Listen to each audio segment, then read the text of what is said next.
সত্যি? নিশ্চিন্তে থাক। মা লক্ষ্মী চলে গেল, মনুও চলে গেল গুরুদেবের আশ্রমে। মনুর গুরুদেবকে কর্ণব মুনি। ভক্তমন্ডলী ভক্তিমতী মায়েরা নিত্য গুরুদেবের চরণ সেবা করে। এইবার চলুন, সত্যযুগ শেষ, ত্রেতা যুগ এলো। ত্রেতা যুগের ভগবানকে প্রেম সে বলো ভগবান রামচন্দ্র কি জয়। এক সময় রাবণ সীতাকে নিয়ে গেছিল, কি বলে মা দেখি বলো, হরণ করেছিল। হরণ মানে কিডন্যাপ নাকি? তাহলে ঘাট নাড়লে, আরে ইংরেজিতে বলছে কিডন্যাপ তো নাকি? না, হরণ মানে কি? চুরি করে, চুরি করেছিল। আচ্ছা আচ্ছা, বাবা মেয়েকে চুরি করেছিল না কি বললে তুমি?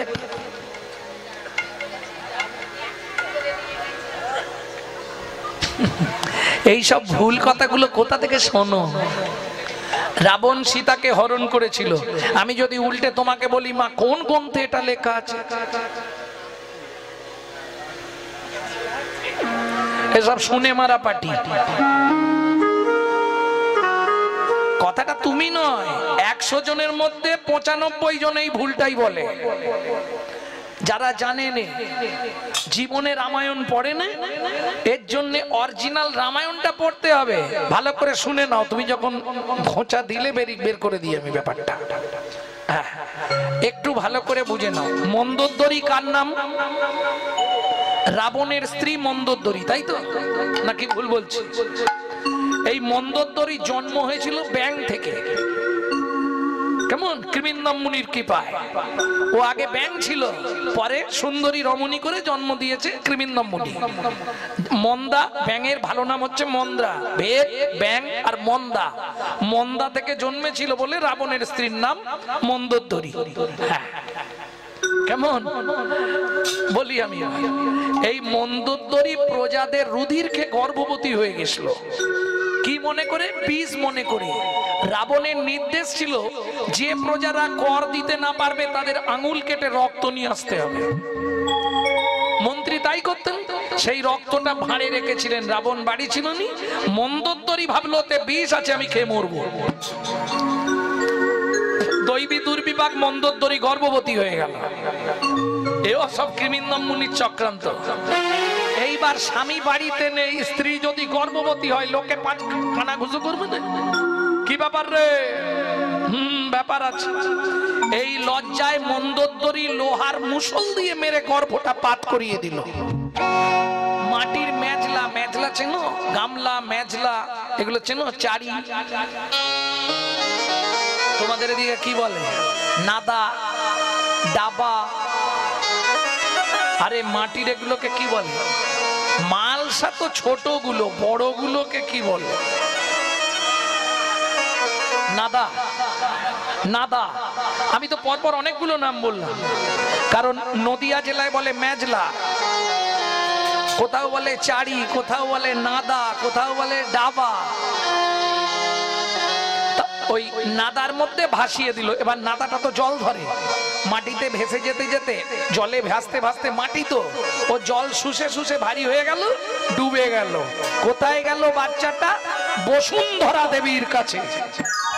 বসুন্ধরা দেবী বাচ্চাটাকে মানুষ করলো, খানিকটা বড় করলো। জনক রাজা হাল করছিল, নরম মাটি ফুঁড়ে তুলে দিল বসুন্ধরা দেবী। অনেকে বলে সিতুতে উঠেছে বলে সীতা। লাঙলের ফালা দেখেছেন? এদিকে হাল হতো, ওই ফালায় যদি কোনো বাচ্চা লাগে বাঁচবে? তাহলে সুন্দর সুঠাম চেহারায় উঠে পড়লো কি করে? বসুন্ধরা দেবী তুলে দিয়েছিল। এটা কবে প্রমাণ হলো? যেদিন সীতার পাতাল প্রবেশ ঘটে। রামচন্দ্র শুনে ফেলেছিল কথাটা। বসুন্ধরা দেবী বলছে, মা সেই গেছলি আর আজ আসছিস? তাহলে যদি মন্দোদরীর গর্ভজাত হয়, রাবণের কে হবে?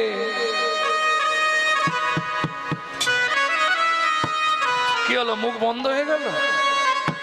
মেয়ে তো, বাবা মেয়েকে হরণ করবে নাকি? কন্ডু মূর্খের দল, স্বাস্থ্যগ্রন্থ পড়েনি এই সব কথা বল। সত্যিটা শুনে নিন। প্রত্যেক দিন রাতে ইন্দ্র একটা করে পারিজাত ফুলের মালা গেঁথে আনতো, রাবণ সীতার গলায় পরাতো, চোখের জল দিয়ে সীতার চরণটা ধৌত করত, করে পূজা করত। তার পরম সাক্ষী হচ্ছে বিভীষণের স্ত্রী সরমা দেবী। সরমার চরিত্র পড়লে পেয়ে যাবে। রাবণকে বলছে সীতা, বাবা তুমি কেন এটা করলে? কাঁদতে কাঁদতে রাবণ বলে, মারে আমার আর কোনো রাস্তা ছিল না। কেন? কৃমিন্দম মুনির অভিশাপ। যতদিন ভগবান রামচন্দ্রের পদধূলি আমার বাস্তুভূমিতে না পড়বে, ততদিন আমার রাক্ষস কুল উদ্ধার হবে না। যার জন্য তোকে এনে রেখেছি। বুঝে নেওয়া গেল? ক্লিয়ার হলো? এইবার চলুন, রাম লক্ষণ দু ভাই সীতাকে অন্বেষণ করছে। পরিশান্ত দেহ সরজুর তীরে এসে গাছের শিকড়ের ওপর রামচন্দ্র বসেছে। ও মায়েরা, আমরা যখন চিন্তায় পড়ি হাতটা কোথায় দিই?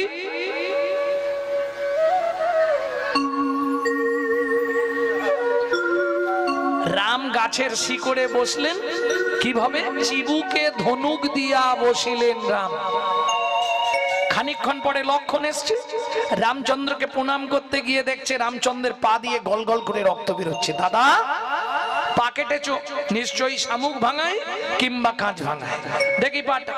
কোলের ওপর নিয়ে লক্ষণ চোখের জল দিয়ে পায়ের তলাটা ধোয়াচ্ছে। না, পা তো কাটেনি। কোথা দিয়ে রক্ত আসছে? ও মায়েরা, রামচন্দ্র যে ধনুকটা রেখেছে, সেই ধনুকটা একটা ব্যাঙের পিঠের ওপর পড়েছে। ব্যাঙটার নাক দিয়ে মুখ দিয়ে গল গল করে রক্ত বেরোচ্ছে। রামচন্দ্র ধনুকটা ফেলে দিয়ে ব্যাঙটাকে কোলের মধ্যে তুলেছে। ভেগ কিরে, সাপে যখন তোকে ধরে তুই এত কান্না কাঁদিস, এত কান্না কাঁদিস। আমি যখন ধনুকটা রাখলাম, তুই তো একবার আওয়াজ করতে পারতিস যে প্রভু আমার লাগছে। ভেগ বলে প্রভু গো, ভেগে বলে প্রভু গো, সাপে যখন আমায় ধরে তখন তো আমি তোমাকেই ডাকি, তখন তো আমি তোমাকেই ডাকি। এখন তুমি বলো না, বলো না প্রভু, বলো না প্রভু, তুমি মারলে আমি কাকে জানাবো? তুমি মারলে আমি কাকে জানাবো? প্রভু তুমি যে আমার শ্রী ভগবান। আরে ও ভেগ, একবার তো আওয়াজ করতে পারতিস। ভেগ বলে প্রভু যদি আওয়াজ দিতাম সেদিনের আশা পূরণ হতো না, সেদিনের আশা পূরণ হতো না। আরে এইটুকুনি কীট দেহ নিয়ে তোর আবার সেদিনের কি আশা? প্রভু তুমি বলেছিলে তেতা যুগে দেখা হবে না। এই দেখো, দেখ মা লক্ষ্মী বলেছিল দেখাও হবে, প্রভু কোলেও নেবে। দেখাও হয়ে গেল, তোমার কোলেও উঠে পড়লাম। তাহলে কৃপা হলো তো, দেখাও হয়ে গেল, তোমার কোলেও উঠে পড়লাম। তার মানে তুই, আমি সেই চন্দ্রকান্ত মনু। মনু তুই ব্যাং হলি কি করে? ও ভগবান, সে অনেক ব্যাপার। গুরুদেবের চরণ সেবা করতে করতে গুরুদেবের চরণে নখ লেগে গেছিল, রক্ত স্খলিত হয়েছিল। গুরুদেব দুটো হাত লাল দেখে রেখে গিয়ে বললে, মনু ভেগ খুলে জন্মাবি, নাক দিয়ে মুখ দিয়ে রক্ত উঠে মরবি। ও ভগবান, তুমি তো সব জানো, বলো। আমি না ইচ্ছা করে গুরুদেবের পায়ে খোঁচা দিই, কিভাবে কখন লেগে গেছে। গুরুদেবের চরণে আছাড় খেয়ে পড়লাম, চরণ জড়িয়ে ধরে কাঁদলাম, গুরুদেব আপনি বিনা দোষে আমাকে অভিশাপ দিলেন। আমি কি দেখে শুনে আপনার পায়ে নখ দিয়ে রক্ত বার করেছি? তখন গুরুদেব বললে, মনু দুঃখ পাস না, আমি ক্রোধের বশে বলে দিয়েছি তো, ওটা হবেই। কেমন? তুই ভেগ হয়ে জন্মাবি, নাক দিয়ে মুখ দিয়ে রক্ত উঠে মরবি, তবে একটা আশীর্বাদ করে দিয়ে। ও ভগবান, তখন আমার গুরুদেব আমার মাথায় হাত দিয়ে আশীর্বাদ করে দিয়ে বললে, মনু চিন্তা নেই, ভগবানের হাতে তোর মৃত্যু হবে, ভগবানের হাতে মৃত্যু হবে, ভগবানের হাতে তোর মৃত্যু হবে, ভগবানের হাতে মৃত্যু হবে। আমার গুরুদেব আমায় আশীর্বাদ করলো, ভগবানের হাতে। জয় রাধে। ভগবান কি এবার তোমার কোলে আমাকে মরতে দাও, তার আগে বলো ভগবান আগত দাপর যুগে আমাকে চরণের নপুর করবে তো? নিশ্চয়ই করব। ভগবান কি একটা সত্যি কথা বলবে? কি? তোমার কোন পা আগে চলে? ডান পা? তাহলে শোনো, আমার গুরুদেবকে তোমার ডান পায়ের নপুর করবে আর আমাকে তোমার বাঁ পায়ের নপুর করবে। ভগবান বলে কেন? যে গুরুদেব তোকে অভিশাপ দিল, নাক দিয়ে মুখ দিয়ে রক্ত উঠে মরতে বললো, তুই সেই গুরুদেবকে আমার চরণে ঠাঁই দিবি কেন? বলে ভগবান তুমি এটাও বোঝো না, গুরুদেব অভিশাপ না দিলে তোমার সঙ্গে তো দেখাই হতো। কি গো, তাহলে গুরু যা করে মঙ্গলের জন্যই করে। আর দ্বিতীয়টা বললাম তোমার ডান পা আগে পড়ে, গুরুদেবকে ডান পায়ের নপুর করবে, এটাও তুমি বুঝলে না। ভগবান বলে মনু একবার বুঝিয়ে বলতো কেন তুই এটা বললি? ও ভগবান এটাও বুঝো না, যার গুরু সামনে থাকে তার ভয় কি থাকে, যার গুরু সামনে থাকে না ভয় কি থাকে। গুরু হলো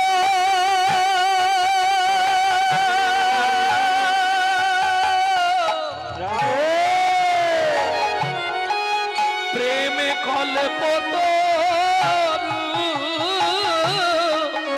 যার গুরু সামনে থাকে তার ভয় কি থাকে। ও গো গুরু হলো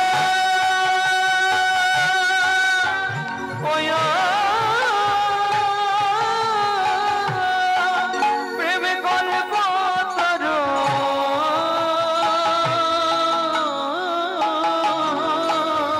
যার গুরু সামনে থাকে তার ভয় কি থাকে। জয় রাধে। তাহলে গুরু প্রেম কল্পতরু, গুরুদেব আগে থাকবে। ও ভগবান এবার মরতে দাও। ভগবান বলে দাঁড়া, এই ভেক তোকে এখন আমি মানব দেহ দেব। মানব দেহ দিয়ে দেবে? হ্যাঁ নে তুই মানুষ হয়ে যা। ও ভগবান মানুষ করে দিলে। দাঁড়া, চুপ করে দাঁড়া। এতক্ষণ তুই যা বলেছিস আমি শুনেছি, এবার আমার কথা তুই শুনবি, চুপ করে দাঁড়া। কেন? ও ভগবান রামচন্দ্র গাছের শিকড় থেকে মাটিতে নেমে বসলেন সরজুর তীরে। মনু দাঁড়িয়েছে আর মনুর চরণের নিচে গিয়ে ভগবান রামচন্দ্র বসেছে। মনু বলছে ও ভগবান লোকে দেখলে খারাপ বলবে, তুমি নিচে বসছো কেন আমাকে দাঁড় করিয়ে দিয়ে?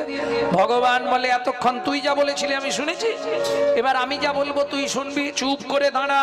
কেন? একবার দাঁড়া মনু, তোকে একটা প্রণাম করি। দাঁড়া মনু, তোকে একটা প্রণাম করি। তুই আমার জ্ঞানে রাখি খুলে দিলি, দাঁড়া মনু, তোকে প্রণাম করি। তুই আমার জ্ঞানে রাখি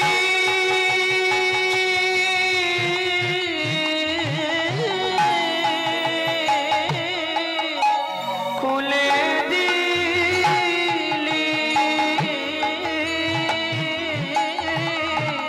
আমায় গুরু তত্ত্ব বোঝাইলি, জ্ঞানে রাখি খুলে দিলি। ওরে গুরু তত্ত্ব বোঝাইলি,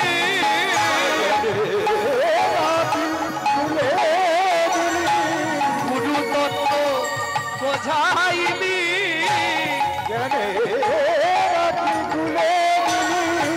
দাদা মনু তোকে প্রণাম করি, হরি খুলে দিলি। মনু, তোকে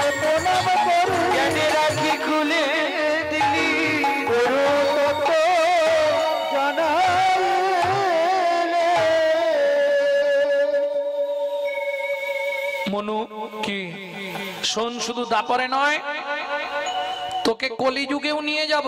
24 বছর বয়সে যেদিন সন্ন্যাসে যাব, সেদিন তোকে আমার পিয়ার কাছে রেখে যাব।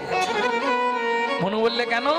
ভগবান বললে আমার পিয়া যখন হা গৌর প্রাণ গৌর বলে কাঁদবে, তুই আমার হয়ে একটা উপকার করিস। কি উপকার করতে হবে? তাকে কৃষ্ণ কৃষ্ণ নাম শোধাইবে, কৃষ্ণ কৃষ্ণ নাম শুধাইবি, কৃষ্ণ কৃষ্ণ নাম শোধাইবে, কৃষ্ণ কৃষ্ণ নাম শুধাইবি। যেন গৌর বলে কাঁদে না রে, কৃষ্ণ কৃষ্ণ নাম শোধাইবে। গৌর বলে কাঁদে না রে, যেন কৃষ্ণ বলে সদাই কাঁদে, গৌর বলে কাঁদে না রে, কৃষ্ণ বলে সদাই কাঁদে, গৌর বলে কাঁদে না রে। কৃষ্ণ নাম শুধাইবি, কৃষ্ণ কৃষ্ণ নাম শুধাইবি। শারদ চাঁদ সদ মুখমণ্ডল কুণ্ডল শোভনে বিহার, শ্রবণে বিহার, নাচত ভাব মদন ধনু ভঙ্গিম, নাচো তোমা মদন ধনু ভঙ্গিম। নাচত ভাও, ভাও মানে ভুরু, ভুরু। ও মায়েরা, ভুরু নাচাচ্ছে। নাচত ভাও মদন ধনু ভঙ্গিম, নাচো তোমা মদন ধনু ভঙ্গিম। নটখঞ্জন দিছিল, নটখঞ্জন দিছিল। খঞ্জন পাখি, খঞ্জন পাখি চেনো? মাছরাঙা। মাছরাঙার সঙ্গে গোবিন্দের তুলনা করলেন কেন? বলে ললিতারে মাছরাঙা যার দিকে একবার নয়ন দেয়, তাকে জলের ভেতর থেকে তুলে আনে। আর আবার গোবিন্দ যার প্রতি একবার নয়ন দেয়, তার প্রতি একবার নয়ন দেয়। তার দশা কি করে জানিস? কি করে জানি? তাকে ঘরের বাহির করে আনে, বাহির করে আনে। যার প্রতি কৃপা দৃষ্টি দেয় রে, ঘরের বাহির করে আনে। তার প্রতি একবার দৃষ্টি দেয় রে, তাকে ঘরের বাহির করে আনে। নটখঞ্জন দিঠি ঝুর। আর কি দেখলাম জানিস? বান্ধুলি অধরে মুরলী রব মাধুরী সুত সুতি মন মাতায় অলমন, সুতি মন মাথায় হলো উড়ে তো চুড়ে আরু শিখি চন্দ্রকর, উড়ে জুড়ে সুতি চন্দ্রক মন্দ পবন সহ মেলো, মন্দ ভবন সরবেল। মনে যদু নন্দন সব রসানন, মনে যোগনন্দন সবুর চনল, মন রসায়ন পেলো। মন রসায়ন গেল। এমনি করে রাধারানী গোবিন্দ রূপের কথা সখীদের কাছে বর্ণনা করছে। সখী সঙ্গে রূপের কথা কইতেছিল বসি, সখী সঙ্গে রূপের কথা কইতেছিল বসি। হেন কালে বৃন্দাবনে বাজলো শ্যামের বাঁশি, হেন কালে বৃন্দাবনে বাজলো শ্যামের বাঁশি। ও ললিতা বাঁশি বাজে ওই, বাঁশি বাজে ওই, বাঁশি বাজে ওই, বলে রাধা কই বাঁশি বাজে ওই, বলে দাদা কই বাঁশি বাজে কই। আসল কথাটা বল না, তুই এখন ওই বাঁশির টানে বনে যাবি, তাই তো? সখী আমায় ভালো করে সাজিয়ে দে। এইবার সখীগণ রাধারানীকে সাজাচ্ছেন।